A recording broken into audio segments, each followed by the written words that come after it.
Hello student, कैसे हैं आप लोग। हमारे चैनल नेशनल एग्जाम्स में आप लोगों का स्वागत है। तो उम्मीद है कि आप लोगों की तैयारी बहुत अच्छी चल रही होगी, क्योंकि अभी एग्जाम में बहुत कम समय बचा है। आपको युद्ध स्तर पे लगना पड़ेगा और तैयारी की एक क्या रणनीति होनी चाहिए ये मैं आप लोगों को बता चुका हूँ पहले ही।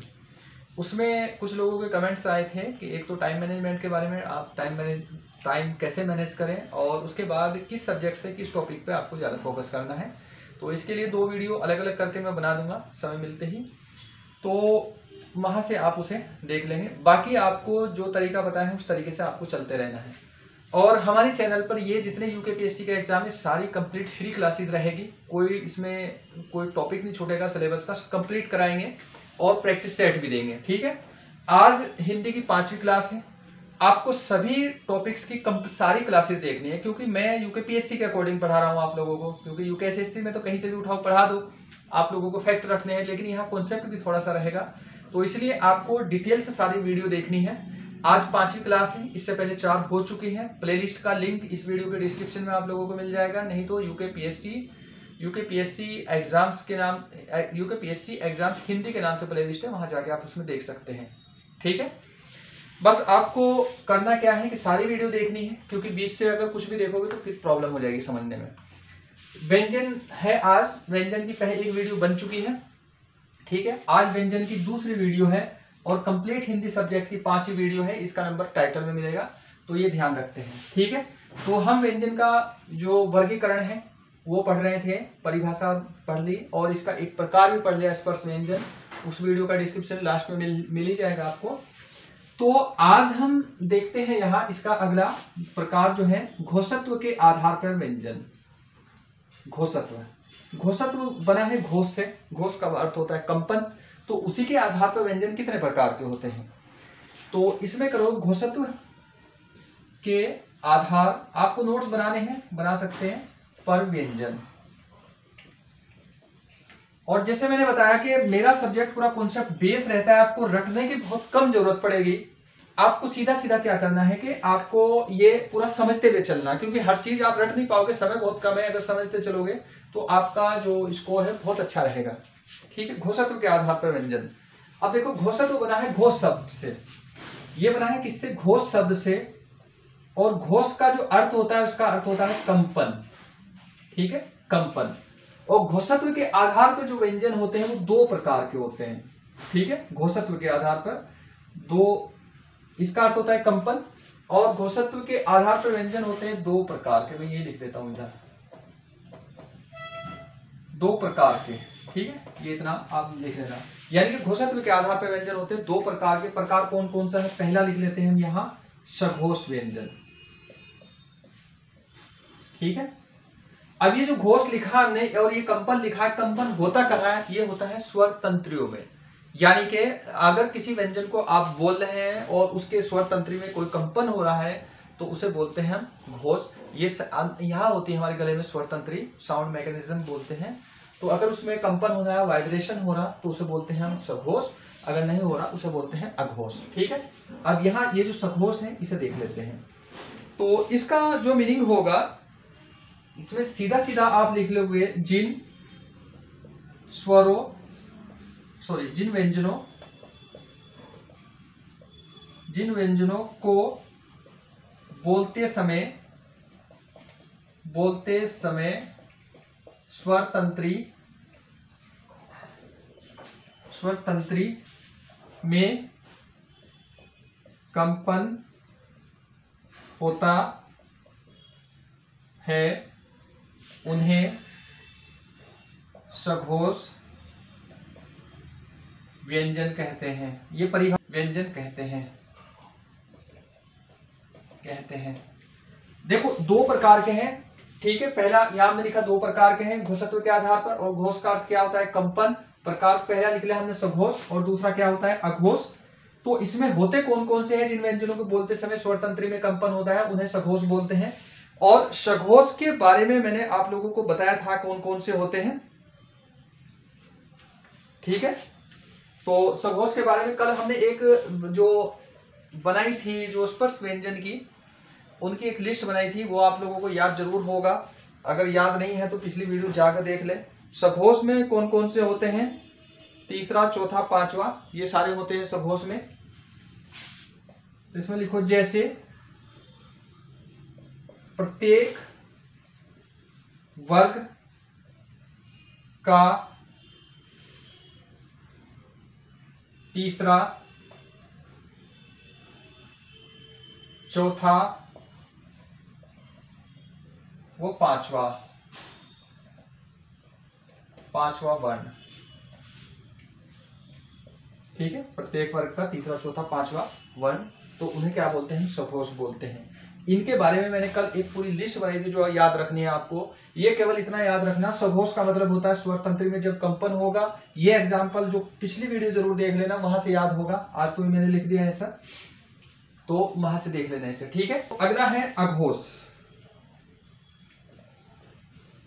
अघोष में कौन सा आता है अभी देखते हैं। ठीक है, अब देखो क्या होगा कि कुछ वर्ण ऐसे हैं जिन्हें बोलते समय हमारी स्वर तंत्री में कंपन बिल्कुल नहीं होता, तो उन्हें हम बोलते हैं अघोष। और इन्हें की थोड़ी सी परिभाषा लिख लोगे। जिन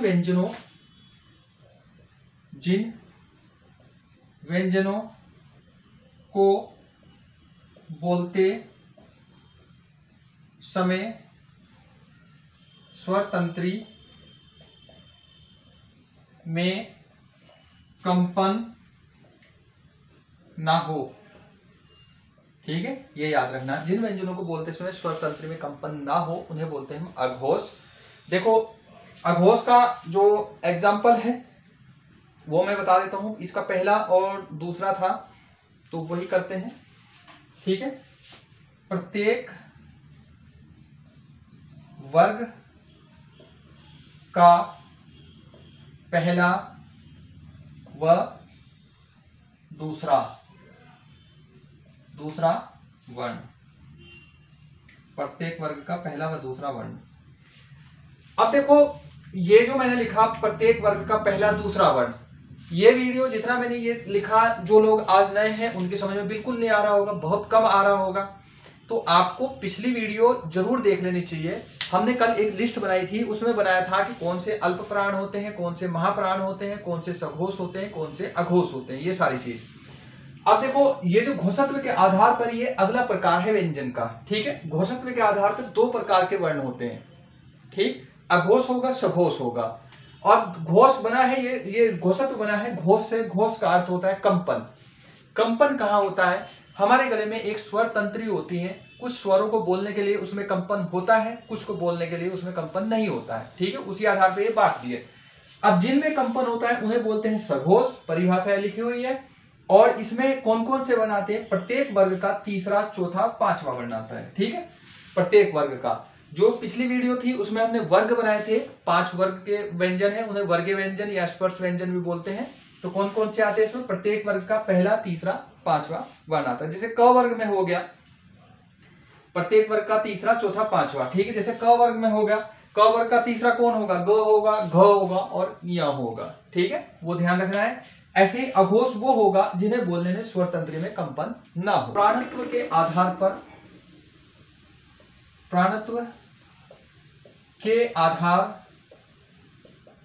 पर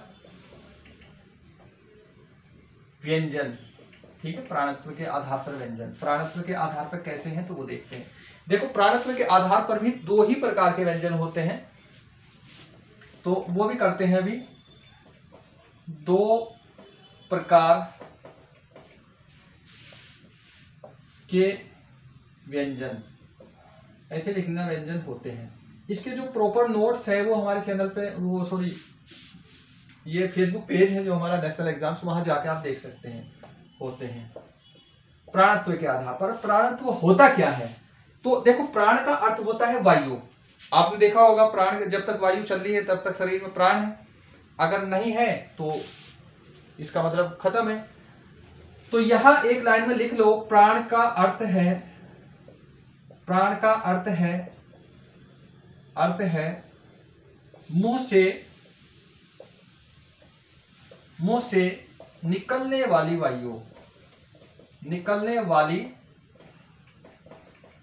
वायु। तो प्राण का अर्थ ये है इसमें। ठीक है, आप इसे थोड़ा सा बना लोगे। प्राणत्व के आधार पर दो प्रकार के होते हैं। प्राण का अर्थ है मुंह से निकलने वाली वायु। देखो मैं इसे डिटेल से लिखवा देता आपको जैसे होते हैं, क्योंकि समय बहुत कम है इसलिए थोड़ा सा शॉर्ट हमें करना पड़ेगा। बहुत ज्यादा शॉर्ट नहीं कर रहे, थोड़ा सा शॉर्ट है इसमें, तो आप इसे समझता चले। अब देखो जिन व्यंजनों को बोलते समय मुंह से कम हवा निकलती हो, मान लो कोई व्यंजन बोलना है आपको क, तो कम हवा निकली है, तो और उन्हें बोलते हैं अल्प प्राण। जिन्हें बोलते समय मुंह से अधिक हवा निकले उसे बोलते हैं महाप्राण, जैसे फ। अब ये इसके आधार पर दो प्रकार के होते हैं। पहला लिखते हैं अल्प प्राण, अल्प प्राण, ठीक है, अल्प प्राण। तो इसमें मैं शॉर्ट में लिख रहा हूं, बोलते समय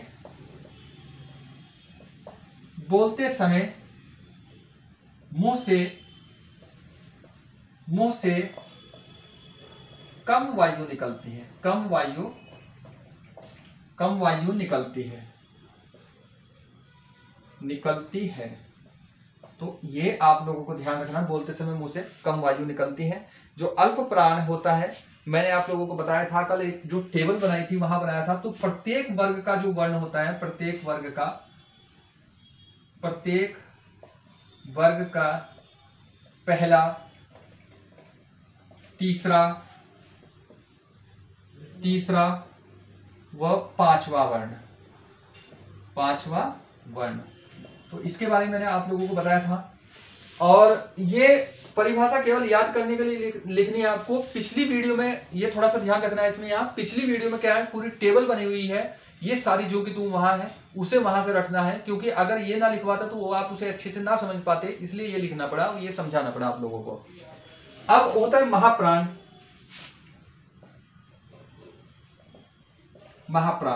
ठीक है, क्या होता है महाप्राण ये देख लेते हैं। अब देखो महाप्राण में ये होगा कि अगर बोलते समय मुंह से अधिक हवा निकले तो उसे बोलते हैं महाप्राण। तो इसमें लिख लेते हैं, बोलते समय मुंह से अधिक हवा निकले। और एक बात ध्यान रखना, ये जो मैं पढ़ा रहा हूं ये लगभग हर बुक में आप लोगों को मिल जाएगा, हो सके आसान लगे, इसे बहुत अच्छे से ध्यान से पढ़ना है, क्योंकि अगला जो टॉपिक आएगा वर्ण विच्छेद और संधि, बिना इसके समझे वो हो ही नहीं सकता। इसलिए आप लोगों को ये बहुत अच्छे से समझना है, क्योंकि यहाँ मैं कंप्लीट कोर्स आप लोगों को करा रहा हूँ, इसलिए हर टॉपिक एक दूसरे से जुड़ा हुआ है। ये मुझे बार बार बताना पड़ रहा है, क्योंकि जो लोग यहाँ नए आएंगे उन्हें प्रॉब्लम हो जाएगी समझने में। मुंह से बोलते समय मुंह से कम हवा निकले उसे बोलते हैं महाप्राण। अब इसके एग्जाम्पल कौन कौन से हैं तो वो देख लेते हैं। तो इसमें क्या रहता है, प्रत्येक वर्ग का दूसरा व चौथा वर्ण, प्रत्येक वर्ग का दूसरा व चौथा वर्ण कैसे हैं, अब ये देखो ध्यान से। तो हमने कल जो स्पर्श व्यंजन की एक वो बनाई थी टेबल, ठीक है। स्पर्श व्यंजन को हम बोलते हैं वर्गीय व्यंजन, उसमें 25 है टोटल, 5 वर्ग है उसके बने हुए, तो उनमें अलग अलग वर्ग के हैं, बिल्कुल देख लेना, पिछली वीडियो जरूर देखना, जो पहली बार ये वीडियो देख रहे हैं वो पिछली जरूर देख लेना। तो उनमें प्रत्येक वर्ग का दूसरा और जो चौथा है वही होता है महाप्राण, ठीक है। तो इसमें एक बात समझा देता हूं। अब तीसरा जो प्रकार है व्यंजन का, प्राणत्व के आधार पर है, यानी कि प्राण के आधार में है रहता है। प्राण का अर्थ होता है मुंह से निकलने वाली हवा। कुछ व्यंजन ऐसे हैं जिन्हें बोलते समय मुंह से अधिक हवा निकलती है, कुछ ऐसे जिसे बोलते समय कम हवा निकलती है। जिसे कम हवा निकलती है उन्हें बोलते हैं अल्प प्राण, और जिन्हें अधिक हवा निकलती है उन्हें बोलते हैं महाप्राण। अल्प प्राण में कौन कौन से आते हैं, पर जो वर्गीय व्यंजन होते हैं उनका पहला, तीसरा और पांचवा वर्ण आता है। इसकी एक पूरी टेबल है, पिछली वीडियो में देख ले, और मैं फेसबुक पेज पे भी डाल दूंगा ऐसे, ठीक है। महाप्राण में कौन कौन आता है, प्रत्येक वर्ग का दूसरा और चौथा वर्ण, ठीक है, ये याद रखना है आप लोगों को। अब इसके बाद अगला प्रकार देखते हैं व्यंजन का रहता है, उसे बोलते हैं स्पर्श संघर्षी व्यंजन, ठीक है। स्पर्श संघर्षी व्यंजन, अब ये कैसे होते हैं इनकी परिभाषा सुन लो। अब इसमें क्या, इन वर्णों को उच्चारण करते समय पहले तो जीभ जो उच्चारण स्थान है उससे टच करेगी, ठीक है। फिर उसके बाद उस उच्चारण स्थान के इतना नजदीक रह जाएगी कि वहां से हवा जो निकलेगी वो संघर्ष करते हुए निकलेगी, जैसे छ, च। तो ये जो आते हैं, क्योंकि उच्चारण स्थान से जीभ पहले से उसे टच किया, फिर वहां से उसी के पास रहेगी, उससे दूर नहीं हटी। ये उच्चारण स्थान क्या होता है ये भी पिछली वीडियो में बता चुका हूं, आप वहां से जाके जरूर देख लें, क्योंकि बिना मैं हर वीडियो में बोलता हूं, अगर आप पिछली वीडियो नहीं देखोगे अगली नहीं समझ में आएगी। तो इसलिए इन व्यंजनों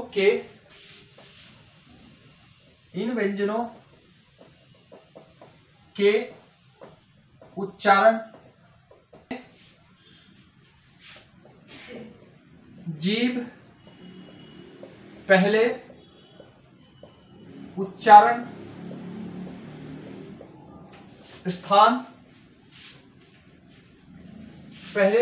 स्थान का स्पर्श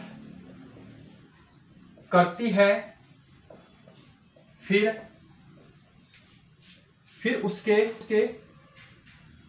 इतने निकट रह जाती है कि वायु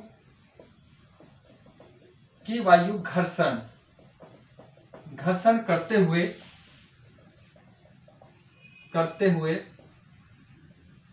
बाहर निकलती है, ठीक है, निकलती है। तो ये इसकी परिभाषा है। स्पर्श संघर्षी व्यंजन इसलिए बोलते हैं क्योंकि पहले तो वायु वहां स्पर्श करती है, टच करती है उस स्थान को, फिर उसके बाद उसी के पास रुक जाती है, फिर वहां से जो वायु निकलती है वो दोनों साइड से घर्षण करते हुए निकलती है, इसलिए इन्हें संघर्षी बोलते हैं। तो जिससे गर्मी उत्पन्न होती है, ठीक है। तो इसी कारण इन्हें क्या बोलते हैं, स्पर्श संघर्षी व्यंजन बोलते हैं। इसमें होते कौन कौन से हैं तो ये देख लेते हैं। इसमें रहता है, इसके एग्जाम्पल च होता है, ये छ होता है, च, छ, ज, अरे पूरा लिख लो, च, छ, ज और झ, ये होते हैं। अगर कहीं एग्जाम्पल मिला आपको निम्न में से कौन सा स्पर्श संघर्षी व्यंजन होता है तो ये वाले आपको लिखने हैं, ठीक है, इतना करना है। अगला करते हैं इसमें उत्क्षिप्त व्यंजन। उत्क्षिप्त वीडियो लंबी बनेगी, हमें लगा एक छोटी सी वीडियो और बनानी पड़ेगी इसमें। उत्क्षिप्त व्यंजन तो ये हर बुक में आप लोगों को व्यंजन में देखते हैं। इसमें क्या होता है कि पहले जो वर्ण होते हैं पहले तो वो मूर्धा को एकदम ऊपर टच करते हैं एकदम से, फिर एकदम से नीचे गिरते हैं, इसलिए इन्हें उत्क्षिप्त व्यंजन बोलते हैं।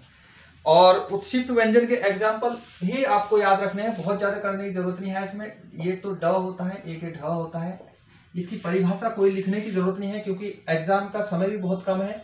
परिभाषा पढ़नी तो मैं पूरे नोट्स जो होते हैं वो अपने जो फेसबुक पेज है नेशनल एग्जाम्स वहां डाल दूंगा, तो वहां से आप इसे देख लेना। तो उत्क्षिप्त व्यंजन के एग्जाम्पल याद करने हैं ड और ढ, ठीक है, ड और ढ, तो ये याद रखने हैं। इसमें एक छोटी सी वीडियो और बनानी पड़ेगी हमें। इसमें रह गए अंतस्थ व्यंजन रह गए हैं, और इसके बाद उष्म व्यंजन रहेंगे और द्वित्व व्यंजन भी रह रहे हैं, तो वो व्यंजन हम करेंगे क्योंकि ये वीडियो बहुत लंबी हो जाएगी, तो इसलिए तो मिलते हैं नेक्स्ट